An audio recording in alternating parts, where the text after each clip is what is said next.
அதுபோல திருச்சி என்பது நூற்றாண்டுகளாக கல்விக்கு புகழ்பெற்ற நகரம். இங்கே இருக்கக்கூடிய கல்வி நிலையங்களும் சரி, சுற்றி இருக்கக்கூடிய கிராமங்களில் இருக்கக்கூடிய அமைதியும் சரி, நல்ல தண்ணீர், நல்ல காற்று, இயல்பான வாழ்க்கை என்று நீங்களெல்லாம் நாங்கள் பொறாமைப்படும் வாழ்க்கையை வாழ்ந்து கொண்டிருக்கிறீர்கள். சென்னையில் இப்படியெல்லாம் இவ்வளவு நிதானம் இல்லை, இவ்வளவு நல்ல காஃபி இல்லை, நல்ல தண்ணீர் இல்லை, நல்ல காற்று இல்லை. அதனால் இந்த திருச்சிக்கு வரும்போதெல்லாம் நான் உண்மையில் ஒரு சந்தோஷம் அடைவேன். இது ஒரு அமைதியான இடம்.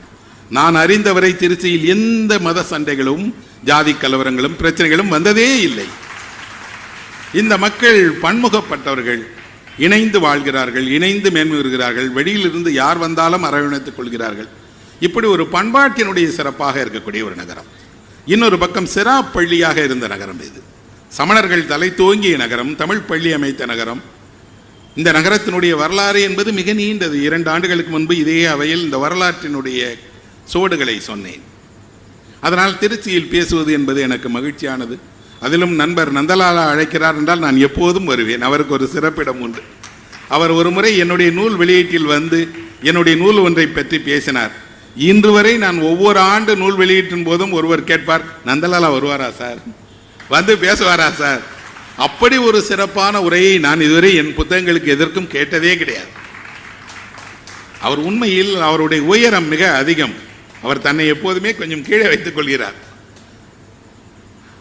அது போன்ற ஒரு நல்லோர் இருக்கக்கூடிய சபையில் பேசுகிற இந்த வாய்ப்பிற்காக நான் நன்றி தெரிவிச்சுக்கிறேன்.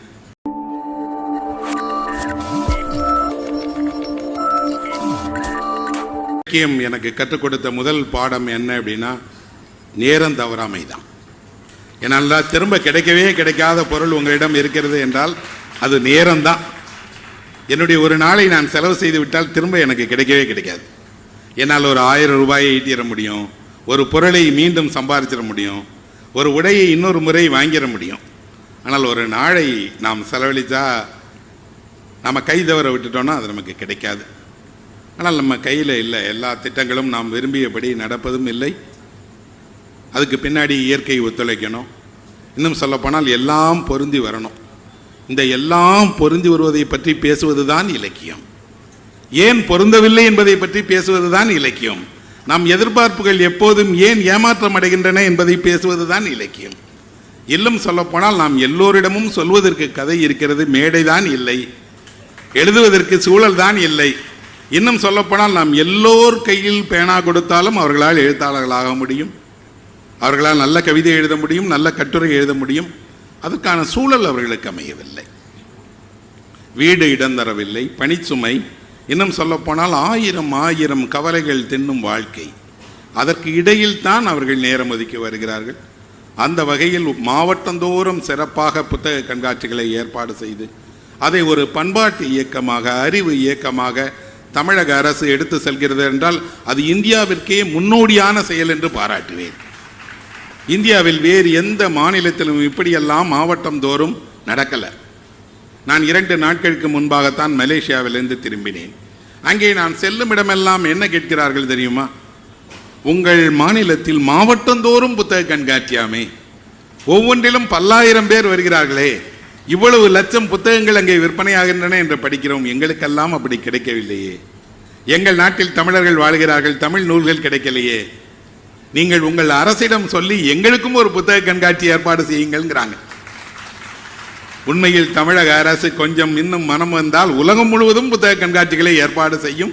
அதற்கான மனமும் அதற்கான சாத்தியங்களும் நம்மிடம் இருக்கின்றன. அப்படி ஒரு சிறப்பான புத்தக கண்காட்சி திருச்சி மாவட்ட நிர்வாகம் நடத்துகிறது. அதற்காக மாவட்ட ஆட்சித் தலைவருக்கு நான் என்னுடைய மனம் நிறைந்த பாராட்டுகளை தெரிவிச்சுக்கிறேன். ஒரு புத்தக கண்காட்சி நடத்துவது என்பது புத்தக விற்பனை நடத்துவது அல்ல. புத்தக விற்பனையின் ஊடாக இங்கே இத்தனை படைப்பாளிகள் கௌரவிக்கப்பட்டாங்க, இசைக்கலைஞர்கள் உள்ளிட்ட பல கலைகளைச் சேர்ந்தவர்கள் கௌரவிக்கப்பட்டாங்க. ஒரு இளம் மாணவி பேசுவதற்கான மேடை கிடைத்திருக்கிறது. ஒவ்வொரு நாளும் ஒரு துறை சார்ந்த விஷயங்களை எடுத்துக்கொண்டு அதற்கு முக்கியத்துவம் கொடுத்து அதற்கான முக்கியமான கலைஞர்கள் கௌரவிக்கப்படுகிறார்கள் என்றால் இந்த மாவட்டத்தினுடைய கலையும் இலக்கியமும் பண்பாடும் மேன்மையுடைய வேண்டும் என்று மாவட்ட ஆட்சித்தலைவர் நினைக்கிறார், நிர்வாகம் நடக்கிறது.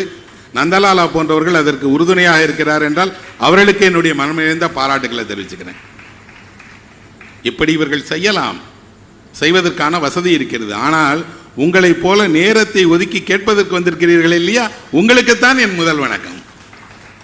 ஒவ்வொரு நாளும் தன்னுடைய சொந்த வேலைகளை எல்லாம் விட்டு, குடும்பத்தை விட்டு, இன்னும் சொல்ல போனால் வீட்டில் காத்திருக்கக்கூடிய 100,000 பிரச்சனைகளை விட்டு கொஞ்சம் இலக்கியம் பேசலாம், எழுத்தை கேட்கலாம், புத்தகங்களை தெரிந்து கொள்ளலாம், எழுத்தாளர்களுடைய உரை கேட்கலாம் என்று நினைக்கக்கூடிய மனது இருக்கும் வரை இலக்கியம் இருக்கும்.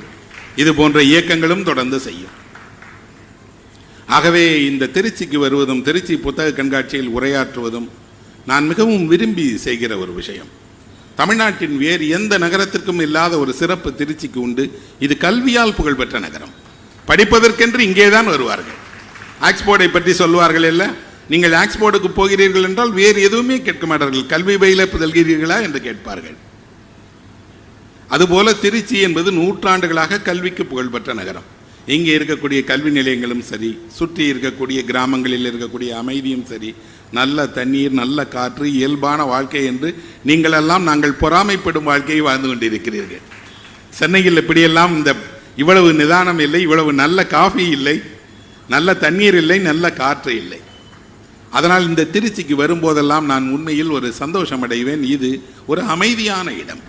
நான் அறிந்தவரை திருச்சியில் எந்த மத சண்டைகளும், ஜாதி கலவரங்களும், பிரச்சனைகளும் வந்ததே இல்லை. இந்த மக்கள் பன்முகப்பட்டவர்கள், இணைந்து வாழ்கிறார்கள், இணைந்து மேன்மைகிறார்கள், வெளியிலிருந்து யார் வந்தாலும் அரவணைத்துக் கொள்கிறார்கள். இப்படி ஒரு பண்பாட்டினுடைய சிறப்பாக இருக்கக்கூடிய ஒரு நகரம். இன்னொரு பக்கம் சிராப்பள்ளியாக இருந்த நகரம் இது. சமணர்கள் தலை தோங்கிய நகரம், தமிழ் பள்ளி அமைத்த நகரம்.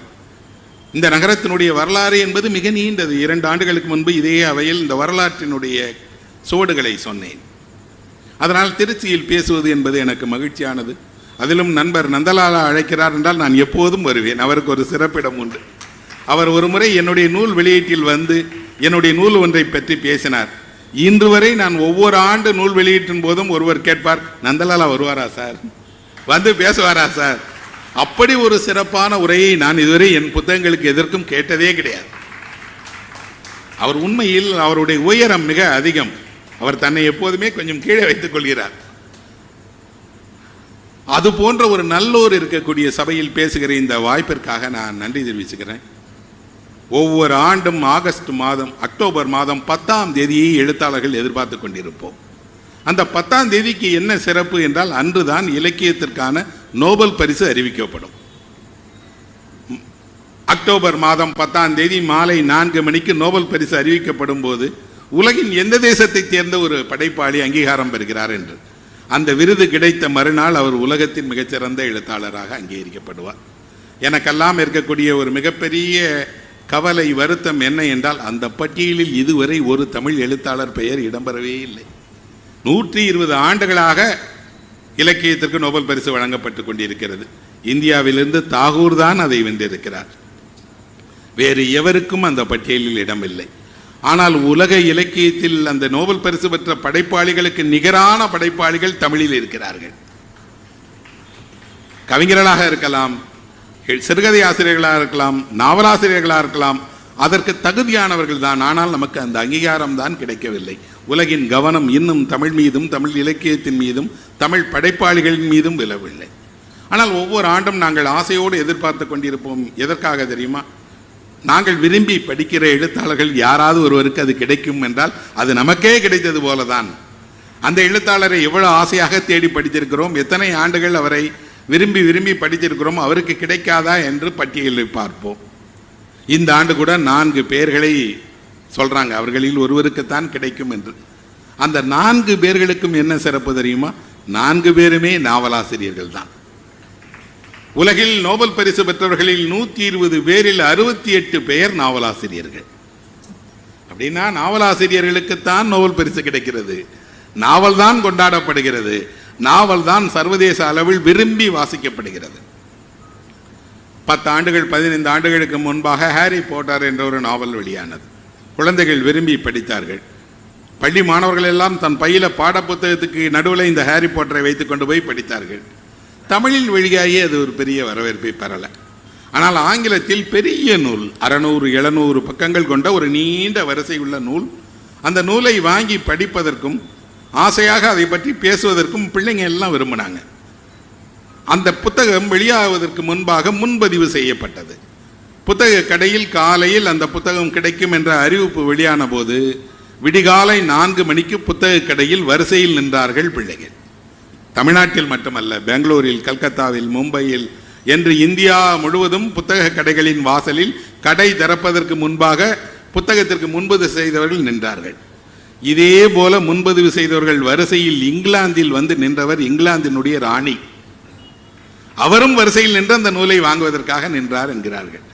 ஒரு நாவலை வாங்குவதற்குத்தான் உலகத்தில் புத்தக கடையினுடைய வாசலில் போய் நிற்கிறார்கள். அப்படியே உடனே படிச்சிடணும், இன்றைக்கே அந்த நாவலை வாங்கி படிச்சிடணும். அது திரைப்படமாக வந்தது, பல கோடி பிரதிகள் வித்திருக்குங்கிறாங்க. உண்மையில் அதனுடைய கணக்கு அவர்களுக்கு தெரியல. அதை எழுதியவர் ஒரு பெண் எழுத்தாளர். அவர் இன்று பிரிட்டனில் ஒரு மிகப்பெரிய அரண்மனையை சொந்தமாக வாங்கி அரண்மனையில் வசிக்கிறார். ஒரு எழுத்தாளர் ஒரு அரசரை போல வாழ்வார் என்று நாம் கேள்விப்பட்டிருக்கிறோம், கண்கூட பார்க்கிறோம். அது எப்படி கிடைத்தது என்றால், நாவலுக்கு உலகம் பூரா இருக்கக்கூடிய வரவேற்பு. அதிலும் கூட ஒரு நாவல் வெளியாகிறது என்றால் அந்த நாவலை காத்திருந்து வாங்கணும், படிக்கணும், விவாதிக்கணும். உடனடியாக நாவல் புகழ் பெறுகிறது. புகழ் பெற்ற உடனே 32 மொழிகளில் அந்த நாவல் மொழிபெயர்ப்பு செய்யப்படுகிறது. மொழிபெயர்ப்பு செய்யப்பட்ட பின்பு அது திரைப்படமாகிறது, தொலைக்காட்சி தொடராகிறது, அதை மேடை நாடகமாக்கிறார்கள். நாவல் என்பது உலகம் முழுவதும், தமிழில் மட்டுமல்ல, இந்தியாவில் மட்டுமல்ல, உலகம் முழுவதுமே விரும்பி படிக்கக்கூடிய ஒரு வடிவம். ஒரு காலத்தில் இந்த இடம் எதற்கு இருந்தது என்றால் கவிதைக்கு இருந்தது. உலகம் முழுவதும் கவிஞர்கள் கொண்டாடப்பட்டார்கள், கவிதைகள் கொண்டாடப்பட்டன. கவிஞர்களுக்குத்தான் இலக்கியத்தினுடைய உயரிய இடம். எல்லா இலக்கிய வடிவங்களும் கவிஞர்களுக்கு கீழே தான். ஆனால் நம் காலத்தில் கவிஞர்களுக்கு அந்த இடம் இல்லை. இன்னும் சொல்லப்போனால் தமிழ் போன்ற மொழியில் ஒரு கவிஞருடைய 100-200 பிரதிகள் விற்பதே கடினம். 1000-2000 விற்றாலே சாதனை. இது தமிழுக்கு மட்டுமல்ல, உலகம் முழுவதுமே கவிதை நூல்கள் குறைவாக இருக்கிறது. ஆனால் நாவல்களுடைய விற்பனையை பற்றி ஒரு பட்டியலை நேற்று இரவு பார்த்தேன். புகழ்பெற்ற நாவல்கள் எல்லோரும் 2 கோடி, 3 கோடி, 5 கோடி பிரதிகள் விற்பனையாகின்றன. அதை நம்மால் கற்பனை செய்து பார்க்க முடியுமா? ஒரு தமிழ் எழுத்தாளனாக நம்முடைய எல்லையே 1000 பிரதிகள் தான். 10 கோடி புத்தகங்கள் ஒரு எழுத்தாளனுடைய புத்தகம் விற்பனையாகி இருக்கிறது என்ற செய்தியை படிக்கும்போது 10 கோடி மக்களுடைய வீட்டில் ஒரு நாவலுக்கு இடம் இருக்கிறது. அவ்வளோ பேர் படிக்கிறார்கள், அவ்வளோ பேர் கொண்டாடுகிறார்கள், அவ்வளோ பேர் நாவலை விரும்புகிறார்கள் என்றால் நாவல் தான் உலகத்தினுடைய இலக்கியத்தினுடைய உன்னத இடம். ஒரு எழுத்தாளர், அதுவும் ஒரு சிறுகதை ஆசிரியராக தொடங்கியவர், எப்படியாவது ஒரு நாவலை எழுதி நாவலின் வழியாக கவனம் பெற வேண்டும், புகழ்பெற்ற நாவலாசிரியராக வேண்டும் என்பார். உலகின் தலை சிறந்த 10 எழுத்தாளர்களை பட்டியலிட்டால் எல்லோரும் நாவலாசிரியர்கள். டால்ஸ்டாய் நாவலாசிரியர், தஸ்தாவஸ்கி நாவலாசிரியர், தாமஸ் மன் நாவலாசிரியர், ஆல்ஃபிரட் கேமியோ நாவலாசிரியர், கெப்ரியல் கார்சியா மார்க்வெஸ் நாவலாசிரியர். இப்படி யாரை சொன்னாலும் அவர்கள் எல்லாம் நாவலாசிரியர்கள். ஒரு இலக்கிய வடிவத்திற்கு எதற்கு இவ்வளவு புகழ், இவ்வளவு பெயர், இவ்வளவு விற்பனை, இவ்வளவு பரந்த வீச்சு என்றால், அந்த வடிவம் ஒரு தனி மனிதனுடைய வாழ்க்கையை போல. உங்கள் வாழ்க்கையை சொல்ல சொன்னால் நீங்கள் என்ன செய்வீங்கன்னா, யார் கேட்கிறார் என்பதற்கேற்ப பதில் சொல்லுவீங்க. ஒருபோதும் உங்கள் வாழ்க்கையை முழுமையாக சொல்லிவிட முடியாது. சென்ற ஆண்டு இதே அக்டோபர் மாதம் 10ஆம் தேதி நார்வேயை சேர்ந்த ஒரு எழுத்தாளரான ஜான் ஃபோஸ் என்றவருக்கு நோபல் பரிசு வழங்கப்பட்டது. அவர் ஒரு நாவல் எழுதியிருக்கிறார். ஒரு நாவல் என்று சொல்லக்கூடாது, 7 தொகுதிகள் கொண்ட ஒரு நாவல். ஒவ்வொரு தொகுதியும் 300 - 400 பக்கங்கள் கொண்ட ஒரு நீண்ட நாவல். இந்த 7ஐயும் சேர்த்து அவர்கள் செப்பட்டாலஜி என்று சொல்றாங்க. 7 தொகுதிகள் கொண்ட ஒரு நாவல் அது. அந்த நாவலுக்கு என்ன சிறப்பு என்றால், இந்த 7 நாவலும் சேர்ந்து ஒரே ஒரு வாக்கியம். ஒரு வாக்கியத்தை முதல் நாவலில் தொடங்கி 7வது தொகுதி நாவலில் தான் முற்றுப்புள்ளி வைத்திருக்கிறார் எழுத்தாளர். முற்றுப்புள்ளி இல்லாத ஒரு வாக்கியத்தை எவ்வளவு நீளம் எழுதிவிட முடியும் உங்களால்? ஒரு பக்கம் எழுதலாம், 2 பக்கம் எழுதலாம், 5 பக்கம் எழுதலாம். 7 தொகுதிகள் கொண்ட நாவலாக ஒரே ஒரு வாக்கியத்தை ஒருவர் எழுதுகிறார் என்றால் அது நாவலால் மட்டும்தான் சாத்தியம். வேறு இலக்கிய வடிவத்தில் சாத்தியமே இல்லை. இன்னொன்று, ஒரு வாக்கியத்தை 7 தொகுதிகள் எழுத வேண்டும் என்றால் அந்த எழுத்தாளர் எவ்வளவு பெரிய ஆளா இருப்பார். ஒவ்வொரு கமாவும் வெறும் கமா இல்லை. படிப்பவர்களுக்கு என்ன ஆகும் தெரியுமா? தண்ணீருக்குள் போவது போல மூச்சு முட்டிடும். ஏன் ஒவ்வொரு பத்தியமாக பிரிக்கிறோம் என்றால், ஒவ்வொரு பத்தி முடித்தவுடனே நீங்கள் ஒரு ஷார்ட் பிரீத் என்று சொல்லக்கூடிய சிறிய மூச்சை விட்டு வாங்குவீங்க.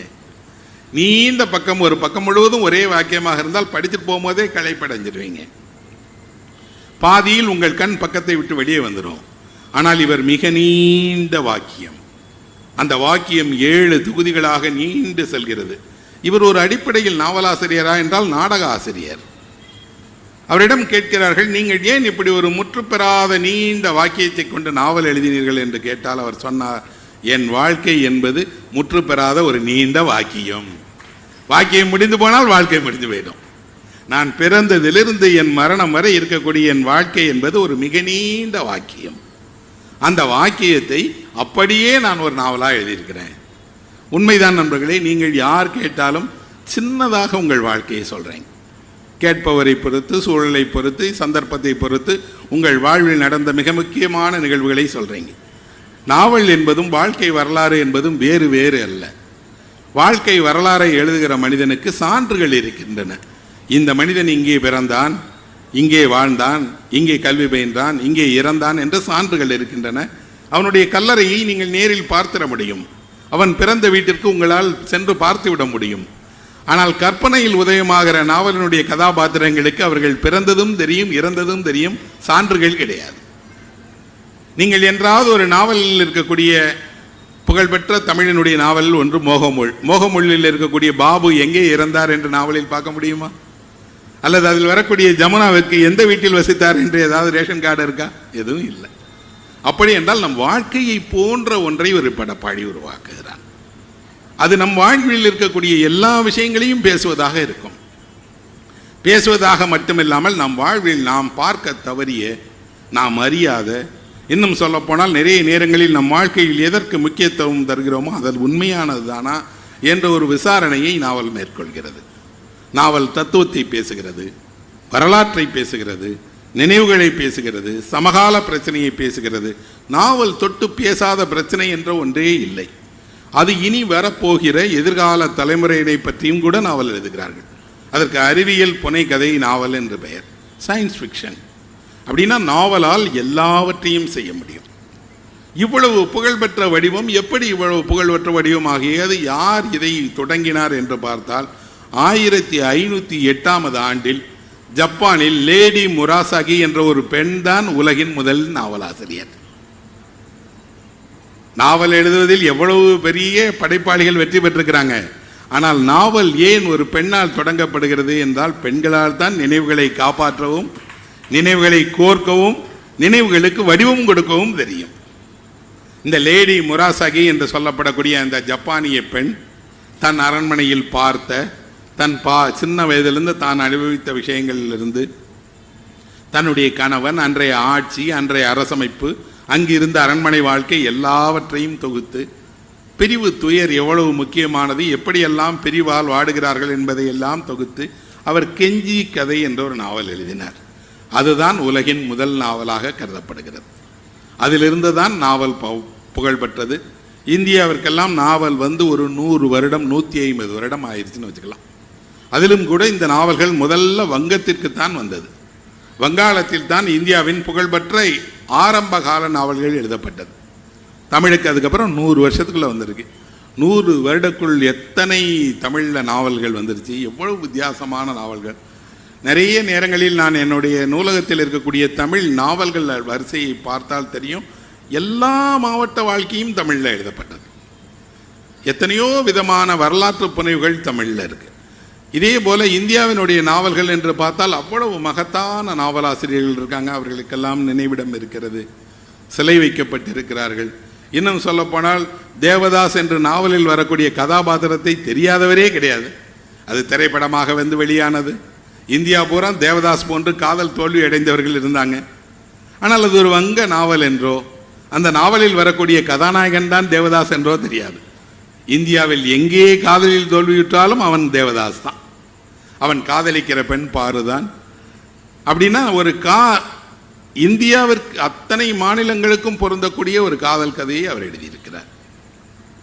இந்தியாவினுடைய மகத்தான நாவல்களை ஏன் பேசணும் அப்படின்னு விரும்புகிறேன் அப்படின்னா, இந்திய இலக்கியத்தினுடைய செழுமையான பகுதி கவிதையில் ஒரு பக்கம் இருக்கிறது என்றால் அதற்கு இணையாக நாவலில் எழுதப்பட்டிருக்கிறது. நீங்கள் இந்தியாவினுடைய குறுக்கு வெட்டில் இருந்து நடந்த எல்லாவற்றையும் தெரிந்து கொள்ள விரும்பினேன், ஆனால் வரலாற்று பாடத்தில் அல்ல. நான் ஒரு வரலாற்று பாடமாக நாவல்களை புத்தகத்தை படிக்க விரும்பல, கதையாக எனக்கு யாராவது சொல்ல மாட்டாங்களா? ஒட்டுமொத்த இந்தியாவினுடைய நினைவு திரட்டையும் ஒரு கதையாக நான் படிக்க விரும்புகிறேன் என்றால் உங்களுக்குத்தான் அந்த நாவல்கள் எழுதப்பட்டிருக்கின்றன. துறப்பார்மன் துப்புரவில்லார் உரற்பால ஊட்டா கழியும் மெனின் முயூவ விளக்க உரை. வரவேண்டிய துன்பங்கள் வந்து வருத்தாமல் நீங்குமானால் நுகரும் பொருள் இல்லாத வறியவர் துறவரம் மேற்கொள்வர். சாலமன் பாப்பையா விளக்க உரை. துன்பங்களை அனுபவிக்க வேண்டும் என்னும் விதி ஏழைகளை தடுத்திருக்கவில்லை என்றால் அவர்கள் துறவியர் ஆகியிருப்பார்கள். கலைஞர் விளக்க உரை. நுகர்வதற்குரியது எதுவுமில்லை என்ற உறுதியினால் தம்மை வருத்தக்கூடிய உணர்வுகள் வந்து வருத்தாமல் நீங்கிவிடுமானால் துறவரம் மேற்கொள்வர். துறப்பார்மன் துப்புரவில்லார் உரற்பால ஊட்டா கழியும் மெனின் முயூவ விளக்க உரை. வரவேண்டிய துன்பங்கள் வந்து வருத்தாமல் நீங்குமானால் நுகரும் பொருள் இல்லாத வறியவர் துறவரம் மேற்கொள்வர். சாலமன் பாப்பையா விளக்க உரை. துன்பங்களை அனுபவிக்க வேண்டும் என்னும் விதி ஏழைகளை தடுத்திருக்கவில்லை என்றால் அவர்கள் துறவியர் ஆகியிருப்பார்கள். கலைஞர் விளக்க உரை. நுகர்வதற்குரியது எதுவுமில்லை என்ற உறுதியினால் தம்மை வருத்தக்கூடிய உணர்வுகள் வந்து வருத்தாமல் நீங்கிவிடுமானால் துறவரம் மேற்கொள்வர். துறப்பார்மன் துப்புரவில்லார் உரற்பால ஊட்டா கழியும் மெனின் முயூவ விளக்க உரை. வரவேண்டிய துன்பங்கள் வந்து வருத்தாமல் நீங்குமானால் நுகரும் பொருள் இல்லாத வறியவர் துறவரம் மேற்கொள்வர். சாலமன் பாப்பையா விளக்க உரை. துன்பங்களை அனுபவிக்க வேண்டும் என்னும் விதி ஏழைகளை தடுத்திருக்கவில்லை என்றால் அவர்கள் துறவியர் ஆகியிருப்பார்கள். கலைஞர் விளக்க உரை.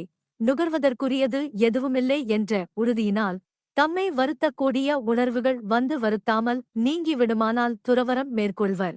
துறப்பார்மன் துப்புரவில்லார் உரற்பால ஊட்டா கழியும் மெனின் முயூவ விளக்க உரை.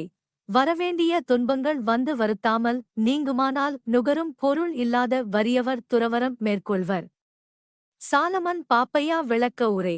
துன்பங்களை அனுபவிக்க வேண்டும் என்னும் விதி ஏழைகளை தடுத்திருக்கவில்லை என்றால் அவர்கள் துறவியர் ஆகியிருப்பார்கள். கலைஞர் விளக்க உரை. நுகர்வதற்குரியது எதுவுமில்லை என்ற உறுதியினால் தம்மை வருத்தக்கூடிய உணர்வுகள் வந்து வருத்தாமல் நீங்கிவிடுமானால் துறவரம் மேற்கொள்வர். துறப்பார்மன் துப்புரவில்லார் உரற்பால ஊட்டா கழியும் மெனின் முயூவ விளக்க உரை. வரவேண்டிய துன்பங்கள் வந்து வருத்தாமல் நீங்குமானால் நுகரும் பொருள் இல்லாத வறியவர் துறவரம் மேற்கொள்வர்.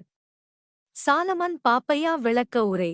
துன்பங்களை அனுபவிக்க வேண்டும் என்னும் விதி ஏழைகளை தடுத்திருக்கவில்லை என்றால் அவர்கள் துறவியர் ஆகியிருப்பார்கள். கலைஞர் விளக்க உரை. நுகர்வதற்குரியது எதுவுமில்லை என்ற உறுதியினால் தம்மை வருத்தக்கூடிய உணர்வுகள் வந்து வருத்தாமல் நீங்கிவிடுமானால் துறவரம் மேற்கொள்வர். துறப்பார்மன் துப்புரவில்லார் உரற்பால ஊட்டா கழியும் மெனின் முயூவ விளக்க உரை. வரவேண்டிய துன்பங்கள் வந்து வருத்தாமல் நீங்குமானால் நுகரும் பொருள் இல்லாத வறியவர் துறவரம் மேற்கொள்வர். சாலமன் பாப்பையா விளக்க உரை. துன்பங்களை அனுபவிக்க வேண்டும் என்னும் விதி ஏழைகளை தடுத்திருக்கவில்லை என்றால் அவர்கள் துறவியர் ஆகியிருப்பார்கள். கலைஞர் விளக்க உரை. நுகர்வதற்குரியது எதுவுமில்லை என்ற உறுதியினால் தம்மை வருத்தக்கூடிய உணர்வுகள் வந்து வருத்தாமல் நீங்கிவிடுமானால் துறவரம் மேற்கொள்வர். துறப்பார்மன் துப்புரவில்லார் உரற்பால ஊட்டா கழியும் மெனின் முயூவ விளக்க உரை. வரவேண்டிய துன்பங்கள் வந்து வருத்தாமல் நீங்குமானால் நுகரும் பொருள் இல்லாத வறியவர் துறவரம் மேற்கொள்வர். சாலமன் பாப்பையா விளக்க உரை. துன்பங்களை அனுபவிக்க வேண்டும் என்னும் விதி ஏழைகளை தடுத்திருக்கவில்லை என்றால் அவர்கள் துறவியர் ஆகியிருப்பார்கள். கலைஞர் விளக்க உரை. நுகர்வதற்குரியது எதுவுமில்லை என்ற உறுதியினால் தம்மை வருத்தக்கூடிய உணர்வுகள் வந்து வருத்தாமல் நீங்கிவிடுமானால் துறவரம் மேற்கொள்வர். துறப்பார்மன் துப்புரவில்லார் உரற்பால ஊட்டா கழியும் மெனின் முயூவ விளக்க உரை. வரவேண்டிய துன்பங்கள் வந்து வருத்தாமல் நீங்குமானால் நுகரும் பொருள் இல்லாத வறியவர் துறவரம் மேற்கொள்வர். சாலமன் பாப்பையா விளக்க உரை. துன்பங்களை அனுபவிக்க வேண்டும் என்னும் விதி ஏழைகளை தடுத்திருக்கவில்லை என்றால் அவர்கள் துறவியர் ஆகியிருப்பார்கள். கலைஞர் விளக்க உரை. நுகர்வதற்குரியது எதுவுமில்லை என்ற உறுதியினால் தம்மை வருத்தக்கூடிய உணர்வுகள் வந்து வருத்தாமல் நீங்கிவிடுமானால் துறவரம் மேற்கொள்வர். துறப்பார்மன் துப்புரவில்லார் உரற்பால ஊட்டா கழியும் மெனின் முயூவ விளக்க உரை. வரவேண்டிய துன்பங்கள் வந்து வருத்தாமல் நீங்குமானால் நுகரும் பொருள் இல்லாத வறியவர் துறவரம் மேற்கொள்வர். சாலமன் பாப்பையா விளக்க உரை. துன்பங்களை அனுபவிக்க வேண்டும் என்னும் விதி ஏழைகளை தடுத்திருக்கவில்லை என்றால் அவர்கள் துறவியர் ஆகியிருப்பார்கள். கலைஞர் விளக்க உரை. நுகர்வதற்குரியது எதுவுமில்லை என்ற உறுதியினால் தம்மை வருத்தக்கூடிய உணர்வுகள் வந்து வருத்தாமல் நீங்கிவிடுமானால் துறவறம் மேற்கொள்வர். துறப்பார்மன் துப்புர வில்லார் உரற்பால ஊட்டா கழியும் மெனின் முயூவ விளக்க உரை. வரவேண்டிய துன்பங்கள் வந்து வருத்தாமல் நீங்குமானால் நுகரும் பொருள் இல்லாத வறியவர் துறவறம் மேற்கொள்வர். சாலமன் பாப்பையா விளக்க உரை. துன்பங்களை அனுபவிக்க வேண்டும் என்னும் விதி ஏழைகளை தடுத்திருக்கவில்லை என்றால் அவர்கள் துறவியர் ஆகியிருப்பார்கள். கலைஞர் விளக்க உரை. நுகர்வதற்குரியது எதுவுமில்லை என்ற உறுதியினால் தம்மை வருத்தக்கூடிய உணர்வுகள் வந்து வருத்தாமல் நீங்கிவிடுமானால் துறவறம் மேற்கொள்வர்.